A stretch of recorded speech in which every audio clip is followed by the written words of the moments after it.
my screen. Am I a host right now, or This meeting is Yes, being you are. recorded. okay? Do you want to try to do it, because we're not on Facebook Live yet? Do you want to try to pull it up? I can stop sharing. Sharing. It's not. It says who can share host only, but it's not letting me share a screen. Okay, I got it. Okay. Do you guys see the screen? It's just pulling it up. Yeah. Perfect. Okay. Yeah, I see. Perfect. All right. If I minimize it on my screen, does it make it small on yours, or it's still the same? It's minimized now, like it's not full screen anymore. Oh, okay. So I gotta keep it full screen. Okay.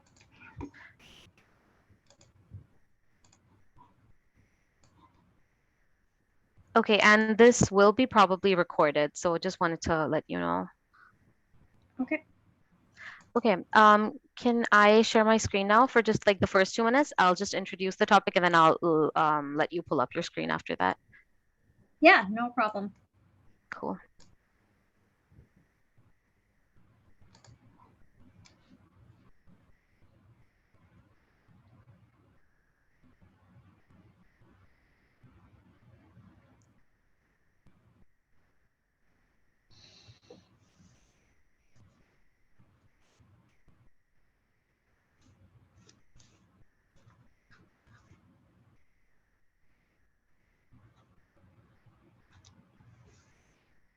It'll just take a minute to go live. No problem.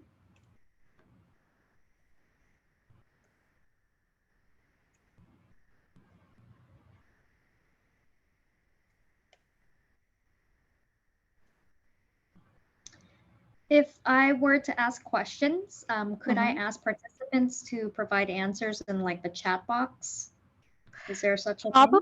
I mean, you could, but I don't think it would work because, yeah, I don't think, like I mentioned, they're not the sort who would engage throughout, like who would, I mean, you could try maybe one, but I don't think that it hasn't worked in the past because it's not a closed Zoom session. Okay, no problem.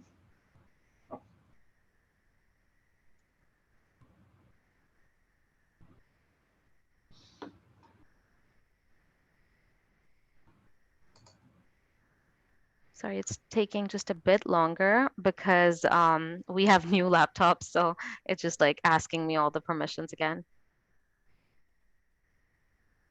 No problem.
All right, let's begin.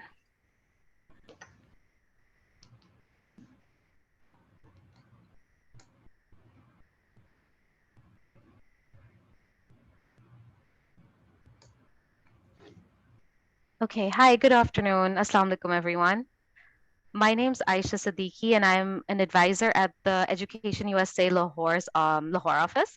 And I'm joined today by Anna from the US Consulate General Karachi. And my colleague Aman is also online. Today, we're bringing to you the second session in the Ramzan speaker series. And like the first session, this one is also a bit of a deviation from our usual programming, which, includes things like application details, topics centered around university and college search, and everything to do with higher education in the United States. So with these topics, we're hoping that you are able to reflect, to dig deeper, and hopefully form habits that not just serve you in this month of spirituality, but later on as well. And so that's why we're going to be discussing meditation and its impact on life. So Anna she has an undergrad and a master's from the University of California in San Diego. She is a yoga and meditation instructor, and she's traveled the world. So, for the next hour, you're in good hands. I'm very excited that this session will also be interactive. She will be showing you techniques rather than just talking about these things. And so I'm just going to hand it over to her in just 30 seconds. Let me just give you a quick briefer on Education USA. Okay, so what is Education USA? We are a part of the US Department of State, and we are a network of advising centers in pretty much all corners of the globe. There are over 450 advising centers in 170 countries, and we are your official source to anything to do with US higher education. Especially in Pakistan, there are a lot of places that claim to be that official source, but this is it. So if you have any questions, reach out to us. We will help you. We will work with you. It doesn't matter where you are in the application process, or even if you've applied and you're looking forward to settling down in the US, beginning your studies, just reach out to us and we will share our expertise and our guidance with you. These are just some of our services that you can see on the screen, and 99% of them are absolutely free of cost. The biggest one is our one-on-one advising. If you go on our website, educationusa.pk, and you sign up for this, you will be assigned an advisor who will work with you on a completely one-on-one basis. And they will literally hold your hands, guide you through the process, sort out all your confusions. And other than that, we have free in-house sessions. A lot of them are virtual right now. We have workshops for the GRE, SAT, your TOEFL. Many of them are taking place until May. We have many, many lined up every single week on USCFP's Facebook page, so do check that out. We have practice tests. We have a resource library. Um, Anything here that catches your eye, drop us an email. Wherever you are in Pakistan, you don't have to be in one of our cities, Lahore, Islamabad, Karachi. You can reach out to us from wherever you're located. We will be happy to get back in touch with you. And do check out our website. It's also on the screen. Now, without further ado, I am going to hand it over to Anna. Anna, take the stage. Hi, thank you so much, Ayesha. So I'm going to take a moment here to share my screen. So bear with me.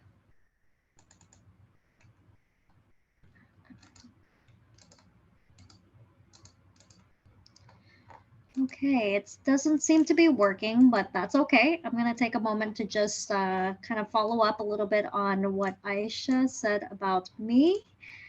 I'm going to try that again in a sec.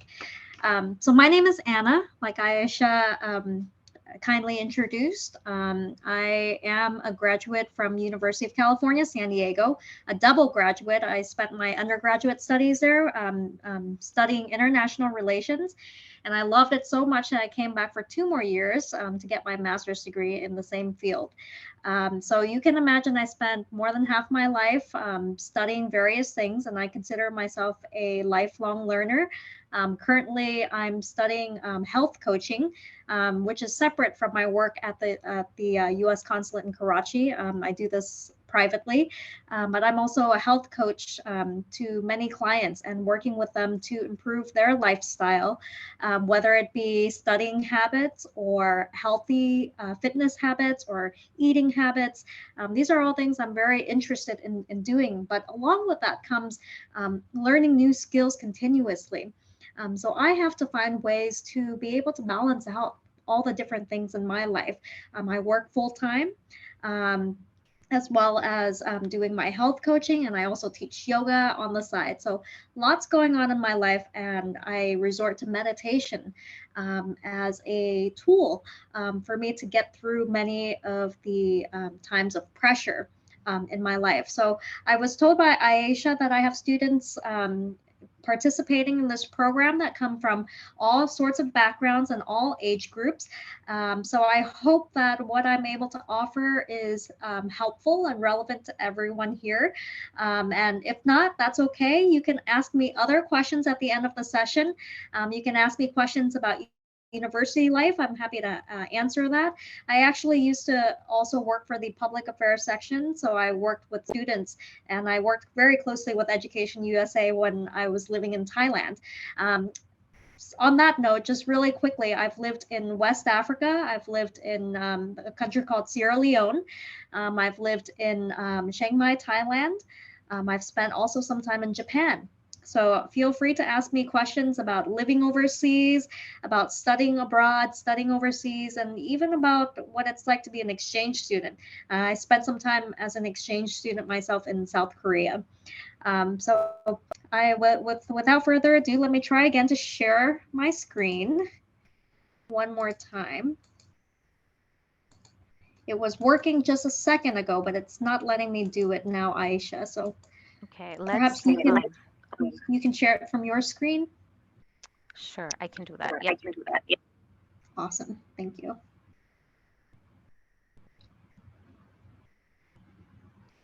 Just give me 1 second. I'm going to pull it up. No problem. I can talk a little bit while you do that.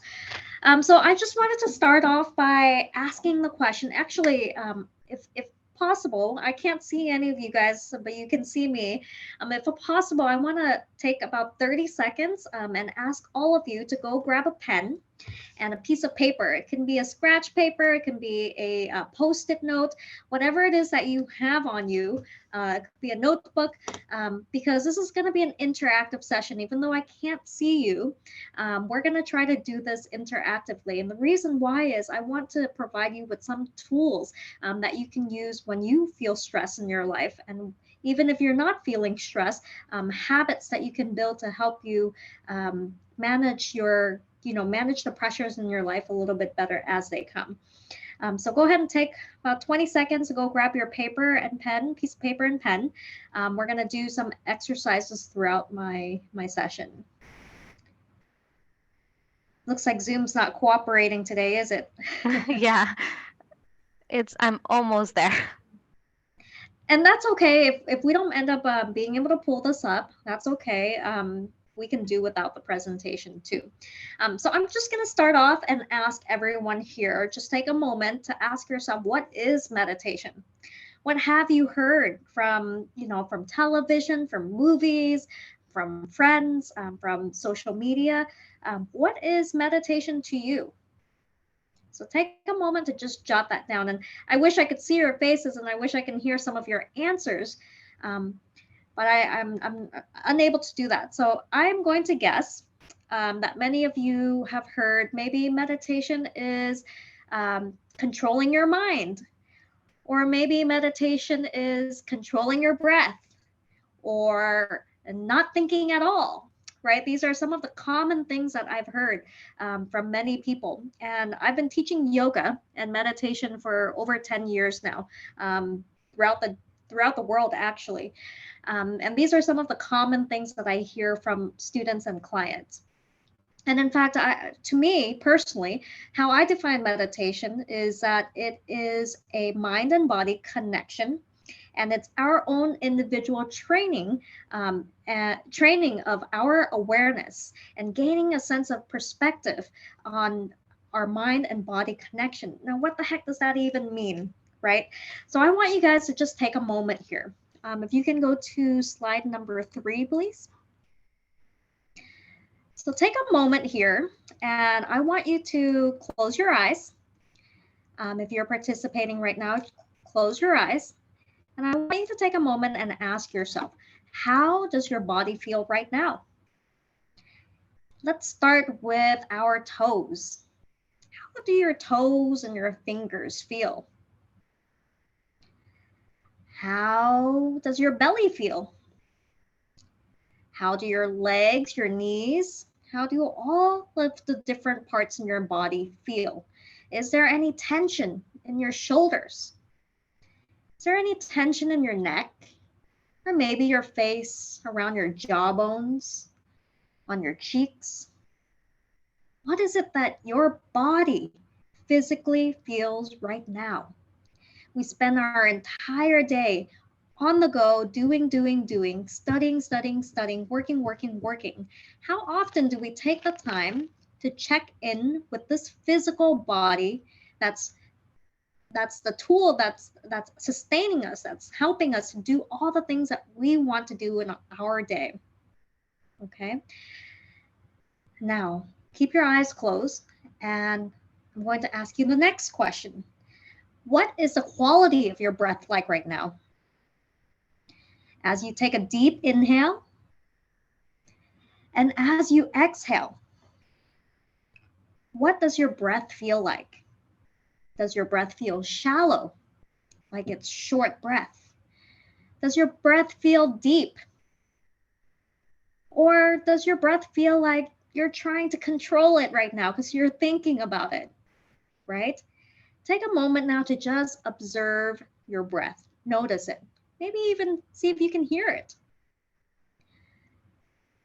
And then take a moment now to open your eyes. That was a very quick exercise. And we're trying to connect our mind with our body, bringing awareness to what it is our body is feeling and experiencing right now. So I'd like to take a moment here to ask you, what thoughts are showing up for you right now? What's going on through your mind and your head? Take a moment and jot this down. Write this down on your notepad, on a piece of paper. What kind of thoughts are you having right now as I'm presenting, as you're listening to my voice, as you're trying this exercise of connecting your body with your mind?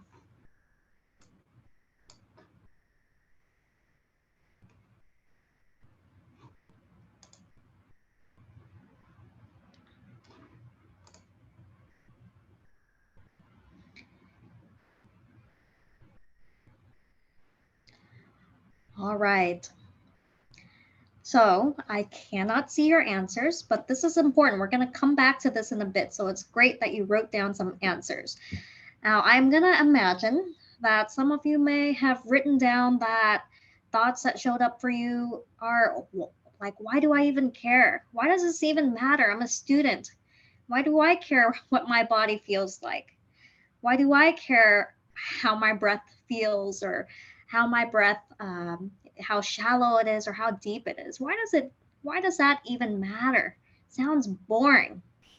Well, let's go to the next slide. So there have been numerous studies by all sorts of sources, like reliable academic sources, that show meditation changes our brain function. There's something about when we're able to connect our body with our mind and have a full awareness of what's going on, something in our brain begins to change. We are able to focus better. Studies show that between meditators and non-meditators, the meditators are able to keep wild thoughts from snowballing, from turning into something that goes out of control. Meditation also reduces stress, anxiety, and depression. And these are all points that have been scientifically proven. Now, how is this relevant to your studies, your everyday life? I'm not sure how university or school works here in Pakistan, but gosh, if I can bring my memory back to college and graduate school, I was taking at least 6 classes a day, right? 6 classes a day. And there are different classes. Some are math, some are science related, some require essay writing and research. Looking back, I have no idea how I managed to do all of that, right? And I'm sure many of you feel the same way. And so I imagine oftentimes you might feel a sense of deep overwhelmness, a sense that you can't you don't have control of, you're studying, you don't have control of what your exams are going to look like. It's a lot for anyone, but especially for students.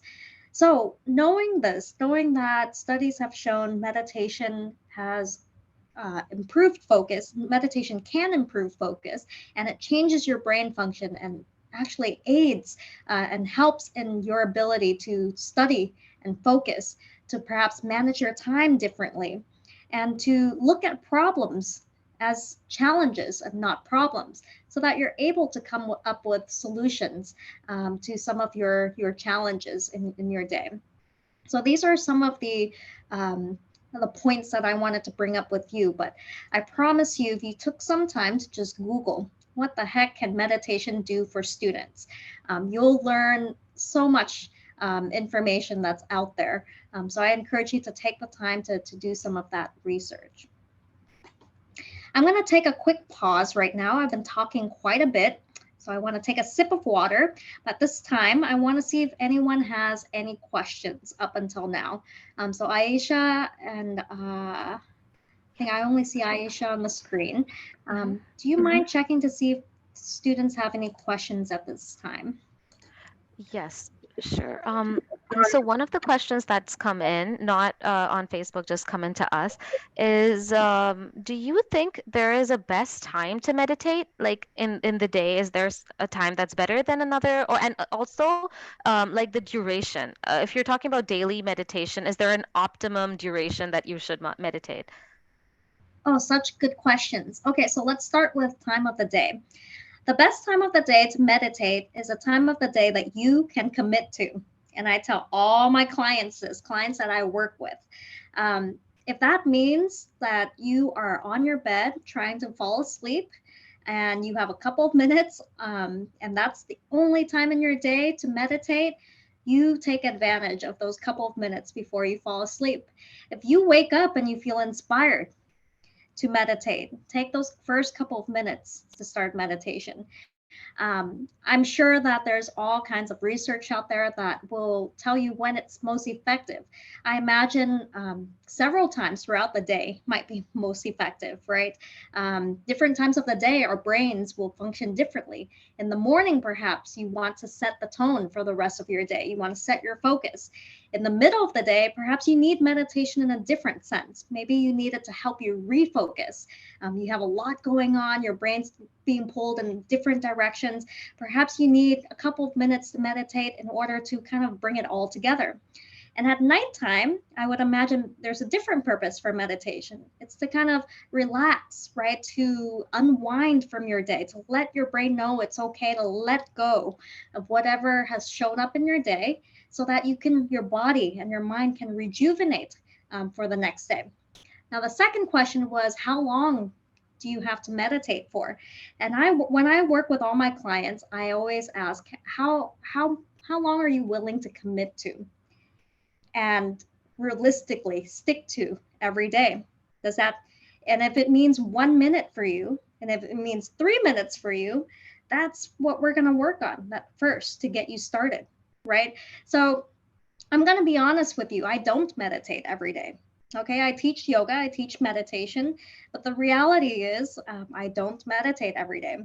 But when I get into a consistent kind of routine, I set a goal for myself for 5 minutes a day. Okay, and I really truly believe, and this is part of my health coaching training as well, that when you set small goals for yourself, small, realistic, and attainable goals for yourself, you're more likely to build on that goal. So I start with 5 minutes a day. And maybe 2 weeks later, I feel like 5 minutes is too easy. So how about we do 7 minutes a day? Right? And so we build upon that. But if you're just starting to meditate, I highly recommend you take the time to ask yourself what's realistic for you, what's attainable for you, and when in your day are you most likely able to do it. Not when is the most effective time to meditate, but for you specifically, when are you most likely to be able to take a couple of minutes to breathe and check in with your body and your mind? So I hope that answers the question. Yes, thank you, Anna. That makes a lot of sense. Another one that has come in is a student asks, just going back to your the definition of meditation. So, do you think meditation is a kind of awareness? Yes, I think that's the ultimate definition of what meditation is, right? It's full awareness of what it is that your body is feeling, what it is that's going through your mind. Some would argue that meditation is just switch off thinking altogether.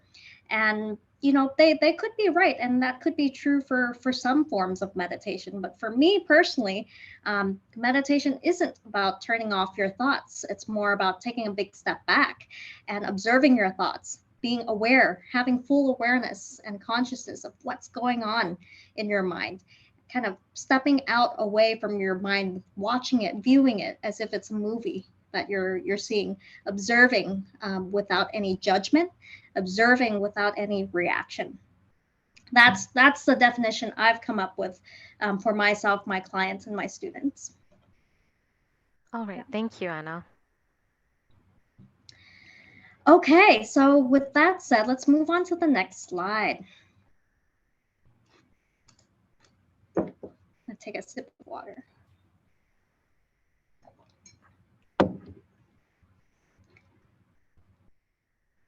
Hi, Aisha, do you mind going to the next? Oh, sure. This one? Per- yes, perfect. So this slide is a simple slide, right? Dwelling in the past, worried about the future. I want to ask you guys, how many of you guys often find yourself in that state of dwelling in the past and worrying about the future? I think we can all kind of relate to this, right? Mm-hmm. It's human nature. We spend a lot of our time thinking about our past and worrying about our future. And so I just want to take a moment here to remind everyone that meditation allows us to be in that present moment. Someone asked earlier if meditation is awareness. Why, yes, it's awareness of the present moment, right? Presently, how does my body feel? Presently, what's going on in my mind? What's going on in my brain? And is there a connection between what's going on up here in my mind and what's going on in my body, right? So, we're going to do a guided meditation now as a part of our exercise. And this is going to take maybe about 10 to 15 minutes.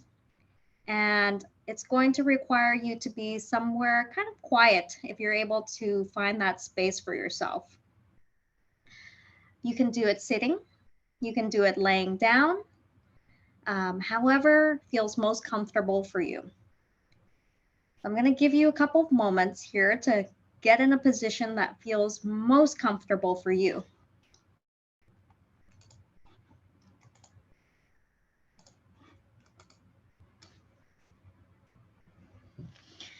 All right, so let's start and begin with your eyes open.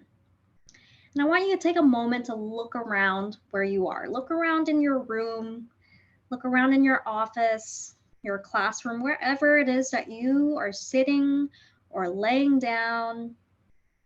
Take a moment to just take a look around, observe, make observations.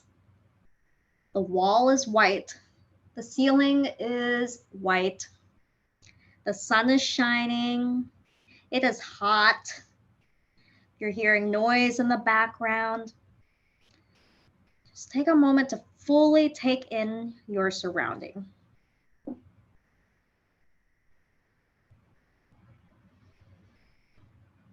And then next, I'd like you to focus on one object in front of you.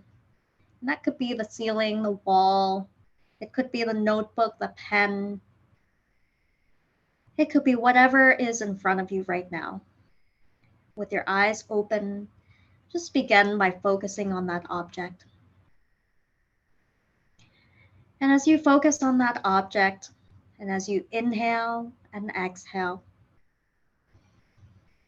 slowly allow your eyes to come to a close.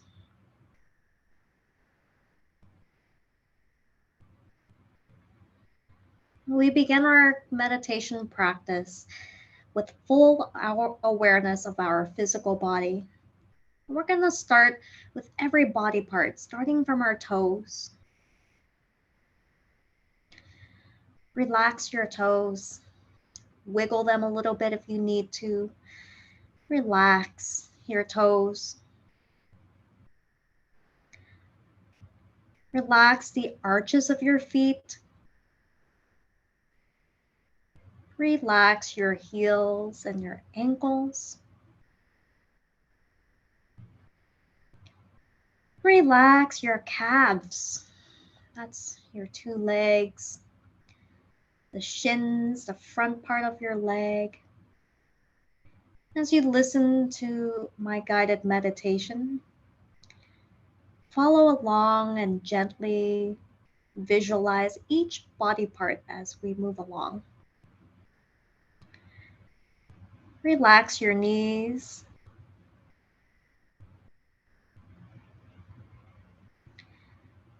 Relax your quadriceps. That's the muscle on your thighs. Relax the hamstrings, the muscles behind your legs. And we're going to take a moment here to take a deep inhale. Breathe in. Slow exhale, let it out. 2 more times. Inhale and exhale. 1 more big breath in.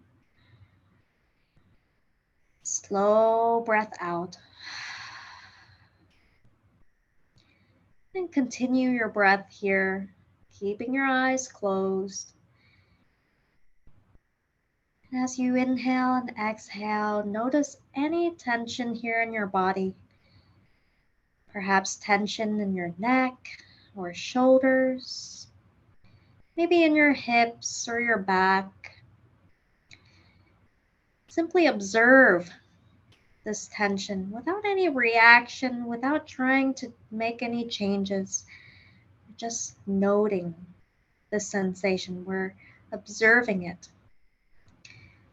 We're becoming aware of these sensations in our body.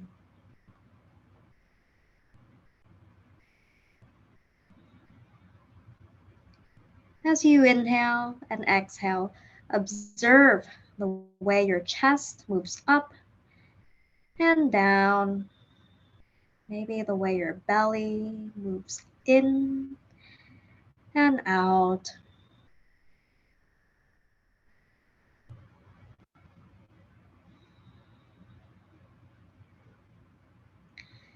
Take a moment here to see if you can feel your heartbeat.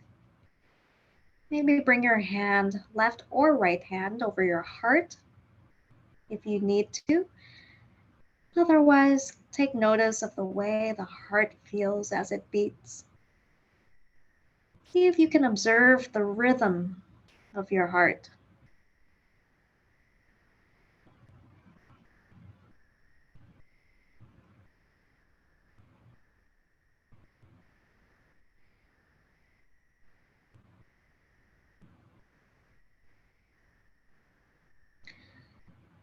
Relax your fingertips.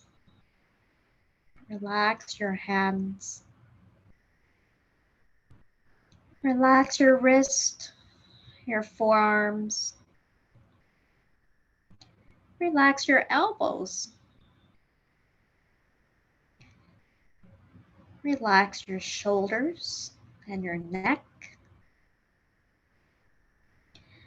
Relax your jawbones. See if you feel any tension in your jawbones. That's right along your chin, right behind your ears. See if there's any tension there. Without any reaction, without trying to change anything. We're simply observing the way our body feels.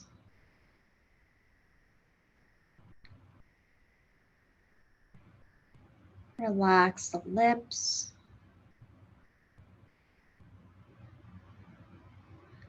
Relax your entire facial muscles. Bring awareness to that area in between your eyebrows. Relax. Bring your awareness back to your breath as you inhale and as you exhale. Notice the way your breath feels. Notice the way your heart rate feels. And then taking a moment here to scan your entire body, starting from the top of your head, all the way down through your jawbones, your shoulders, your back, your neck, your belly, bringing awareness down through your legs, all the way down through your toes. And as you breathe in and out, relax.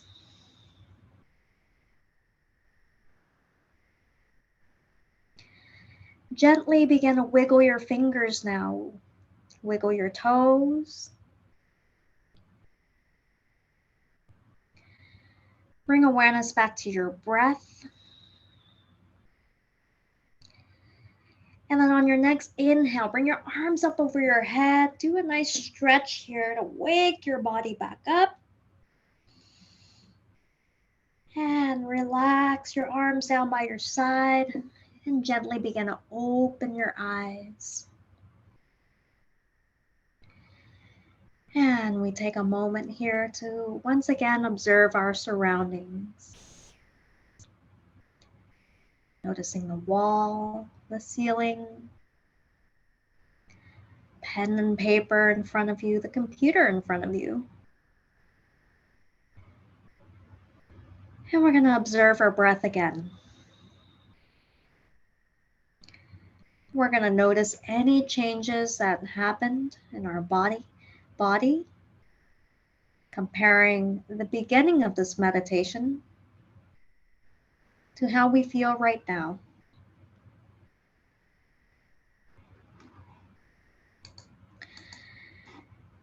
So I'm going to take this moment now to ask you, the next slide please, how does your body feel now compared to the beginning of this presentation?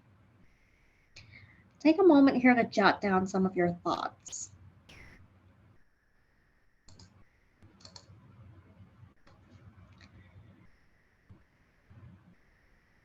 I'm really curious what some of your words are, so feel free to send your comments and your thoughts to Miss Ayesha.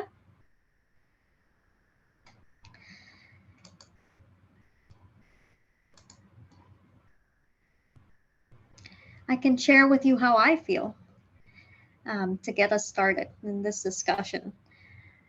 At the beginning of this, of course, I'm a little bit nervous. I've done this 1,000 times with my clients and students, but it's always nerve-wracking to speak to what I learned could be over 100 people today. I have no idea how many people I'm speaking to right now, but I felt nervous. And I felt a sense of worry that I'm not an expert on this topic by any means. I have some experience with meditation, and yes, I do teach it, but I would never claim that I'm an expert. So I had a lot of worries and nerves going through me before the presentation. And right now, what I feel is a deep sense of awareness. As I look around the room, I'm able to absorb things a little bit differently. I'm seeing details that I didn't see before when I looked around the room. I'm seeing and feeling the air conditioning on my skin a little bit differently. I'm feeling sweat on my glands, right on my skin that I didn't notice before because I couldn't focus, right? So I hope that with this exercise, you were able to notice the different benefits, or not even, let's not even call it a benefit, but the difference meditation could have on your body and your mind. And now, if you just noticed with just 10 minutes of us doing guided meditation together, you felt a difference. Imagine what this could do for your life. Imagine what this could do for your studies, how it could change the way you focus, how it could change the way you feel stress, how it could change the way you take breaks from studying, or how you prepare for exams. Before you go into an exam, imagine how much more focused you could be if you had a few moments to breathe and to observe the way your body feels. So that was that went by really quickly. I hope that I was able to offer you something you might not have known before the presentation. If not, that's okay. So I'm going to open it up to all sorts of questions now. You can ask me about meditation, about yoga, about what I do for work, and about my university experience, whatever it is that is appealing to you. Ms. Aisha, I'm going to turn it over to you. Thank you. Thank you so much, Anna. I think I speak for everyone when I say that was a great exercise. We have comments coming in. Miriam on Facebook says she feels so much more relaxed. Another student says your voice has a very calming influence. So that's another comment that we've seen repeatedly. But yeah, that was very good. It was very refreshing. And I know that I haven't noticed so many parts of myself. Like when you mentioned the arches of your feet, like when my mind went there, I realized I've actually never given that a thought before. Mhm. So that was great. Okay, let me just go back to the questions now. Feel free to keep sending, students. One of the questions we've gotten is you mentioned that, you know, a part of meditation is looking back at yourself with observing yourself without any judgment. Mhm. So, how, the student asks, how is it possible for us to get to that point where we can view ourselves without judgment? Because in theory, it sounds wonderful, but it just like Mhm. when you're a beginner in for meditation, it's very hard to put that out of your mind. Thank you for this question. Good question. I want to start off by saying viewing yourself without any judgment is really a big concept. That's huge. So I would break that down and start with how about we observe our breath or any part of our body? We observe the feeling on our fingertips, the feeling on our hands, without judgment, without attaching any particular opinion or thoughts to the way that feels. So we start very small. We start with the things that are present, that are immediate, that are tangible. Um, that's how I would answer that question. Now, the bigger question of how to not judge yourself, well, we are humans, and I think it's of our nature to judge ourselves. But I think when we are able to practice little by little, observing our own body and our thoughts without attaching an opinion or judgment to it, and you'll see the transformation happen on its own. And it comes with practice, right? Like I said, 5 minutes of meditation a day, building that up to 7 minutes, 10 minutes, and you'll see the transformation of not judging your body move into not judging who you are. And I can't quite explain that. I can't teach that either, right? That's something that will take time to cultivate, and it does happen. The transformation does happen over time. Thank you. I hope we all get to that point at after a few meditation sessions. That another question we've gotten is, yes, this one was a big one. Along with meditation, are there any other relatively easy steps that you would recommend us taking to optimize, our day, our life in general, Mhm. things like changing your diet or just other things? Sure. Hmm. I think that the answer to that question is different for each person. And I never tell my clients what to do. I never tell my clients what kind of diet or nutrition to eat or what kind of exercises to do, because everybody knows what's best for their body. And there's no way that I can tell you what works best for you. Um, but relevant to this talk that we had today about meditation, meditation doesn't have to be something that you do while sitting down or laying down. Um, Meditation can be a practice of mindfulness, right? So when you were talking about the arches of your feet, you've never felt that before. that is something you can start bringing awareness to and attention to as you walk, right? As you walk from your desk to the bathroom. Notice the way your feet feels on the ground, that connection to the earth, right? That change in mindfulness could certainly affect your day too. Of course, everyone already knows exercise and good nutrition are things that you can do on an everyday basis to change your life. Saying that is so broad and general and sounds so easy, but it's difficult for everyone, right, to make changes in your lives. So my general advice, I guess, that I would have for you is the same one that I offered in the beginning, is that start small. Start your habits with something small and commit to that. If it's 2 minutes of meditation a day, fine, but commit to that 2 minutes. If you're feeling absolutely tired for the day and you don't feel like going to exercise, but you've promised yourself you would exercise for at least 5 minutes, 5 minutes a day. I'm not talking 30 minutes or an hour, I'm talking 5 minutes. Then if you need to change your clothes and go for just a 5 minute walk, stick to that, commit to it. Whatever you need to do to stick to your goal. But the most important thing is to set attainable goals, goals that are realistic, goals that you know you can achieve that with 100% confidence. All right, thank you, Anna. Let's move on to the next question. So on Facebook, a student asks, when I meditate, I get overrun by thoughts and find it hard to quiet them down. Do you have any tips on how we can remain present? Sure.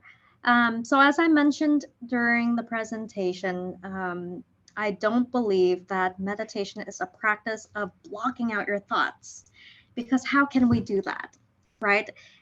It's not like we have a key and can go inside our brains and pick out what we want to keep there and throw out what we don't want. So going back to that, if you notice during our exercise, I brought you back to the physical body quite often, right? Notice the way your fingers feel, notice the way your muscles in your legs feel.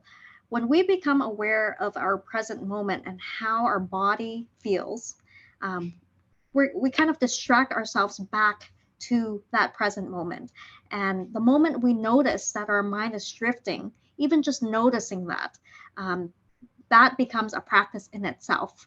So I don't know if that makes sense to you, but over time, sometimes our mind drifts and we don't even realize it, right? We start thinking about hamburgers and ice cream. And before we know it, right, those thoughts have turned into an entire movie in our heads. So even just being able to notice it, that, oh, where'd my mind go? Oh, why am I suddenly thinking of just catching ourselves, transition to different thoughts is the first step in kind of becoming more aware. And then I would say, so that's the first step. I would say the next step is to reconnect with our body, notice the way the body feels, and that always helps us bring ourselves back into the present moment. And then the third step, I think, is to bring awareness to the way our breathing, the quality of our breath, and the pattern of our breath, the rhythm of our breath. So there's layers, right? We start with noticing the thoughts, and then we go to noticing the way the body feels, the breath. And if you want to go even another layer deeper, noticing the heartbeat, right? So you can't really hear the heartbeat because it's inside of your body. But if you're aware enough, if you're conscious enough, you're going to start feeling it. You can feel your heartbeat if you listen close enough. I'm trying to listen and feel my heart right now as I say that, and I felt it. So, and I don't know if it's because my heart is racing as I'm speaking to you, but I challenge you to kind of experiment with that and see how that shows up for you. Thank you. Just a few more questions, Anna. So this is going off of the last one. I'm going to try to phrase it in a way, I'm not sure what the student means precisely. So Riaz on Zoom asks, uh, you mentioned that, meditation helps with your stress and anxiety, but if there is like a certain issue that's plaguing you and you sit down and that's all you think about, do you think that this is meditation in a way, like isolating yourself and then sitting down and thinking could possibly amplify it at times? That's a really good question. I think meditation isn't kind of like, it's not a band-aid, right? It's not something that you put on your wound when you feel it. I believe it's something that you build up to. It's a habit, and over time, when you do it, your mind and body transform so that when challenges come up, when you have certain problems in your life, your body and your mind will respond to it differently than if you were to not have a meditative practice. So I don't know if that answer makes sense. But meditation isn't something that you kind of pull out of your pocket when you're troubled. It's a habit that you build. It's like getting fit over time, eating well and doing your physical activities daily over time, so that when you are sick, your body will respond differently than someone who doesn't exercise, someone who doesn't eat well. If that makes any sense, you're preparing your body and your mind for a difficult situation. So, can meditation amplify an issue? I think my answer to that is that depends on how you use it. It depends on how you've cultivated the practice in your life to your advantage. That actually makes a lot of sense. Yes. Okay. Just two more questions, Anna. One of them is, do you think having like a place at home or wherever you meditate, having a reserved space for that, do you think that's something that's helpful? That depends on you, right? The answer to that is that depends on what kind of person you are, right? Um, Certainly, studies have shown that when you do a habit in the same place at the same time daily, it becomes, well, it becomes a habit, right? Routine becomes a habit, and then it feels like it's not even, you're not even putting effort into it. You're just, that's just part of your day. So certainly there's something to be said about that. But I'm all about doing what works for you. Some of my clients meditate when they're at the red light, driving and there's a red light, right? Because that's the only time in their day. They come home, they have their children, they have their husband or wives that they have to take care of. And the only time that they have for meditation is when they're driving and hitting all those red lights. So I don't believe that there is one good place for meditation. Like I said, sometimes I meditate in bed right when I wake up, like I'm still laying down. Um, so that's my personal perspective. But you may find that you're the type of person who needs to be in the same corner every day, looking at the same image every day to meditate, and that's what works for you. So you have to experiment and find what works for your body and your mind, and what kind of environment would work best for you to build up such a habit for yourself. All right. Okay, let's move on to our last question. And I realized that, again, the answer might be, very individual, even for this. Mhm. But someone asks, would you recommend getting an instructor when someone is beginning yoga and meditation, or like a life coach or a yoga instructor, rather than trying to figure the basics and the beginning out for themselves, like from various internet resources? Yeah, I think that's a great question. And we're very fortunate in this day and age that we have the internet, right? There are YouTube instructors and channels that are free and accessible to everyone. In fact, there are applications. I'm a meditation teacher, but I love using an application called Headspace. Now, the first like 7 days is free, and after that, you have to, excuse me, pay a subscription. But it's great because it's guided meditation, and I think for beginners who aren't so used to what meditation is, guided meditation certainly helps. But the hiring a coach for meditation isn't the only possible way to do it. There's so many, free YouTube channels, free websites. People do it on Instagram. You can find like meditation challenges, and there's so many different applications out there. If you guys want to check it out, look into Headspace. I'm not paid by them. They don't endorse me. I have to pay to use it myself. But I find it to be very helpful, and it's one that I recommend to my clients quite frequently. All It's right. Headspace, head like head, and then space like outer space. Headspace. Headspace. Okay. I am for sure going to look into this. And I think we are done with our questions. Thank you, Anna. Thank you so much. I think we can wrap it up. I have personally taken away a lot from this hour. And especially want to thank you for what you mentioned at the beginning, the physical check-in with your body, because I feel like that has revolutionized like me checking in with myself. So that's a really great concept. Thank you. I'm going to build upon that for sure. If you have anything else to add or say, go for it, and then we can just Sure. call it a day. So thank you again for giving me this opportunity to speak with everyone. Obviously, I'm very passionate about this topic. So I hope that it was a little bit helpful to you and that you'll be able to build up your practice, whether that means 1 minute a day, 2 minutes a day, or just while you're walking from point A to point B. I hope you find it in your day the next week. Kind of challenge yourself to find a space for this. And thank you very much. I appreciate the time and really enjoyed speaking with you. Thanks, Anna. We really hope to have you here again at some point. And everyone who tuned in, thank you.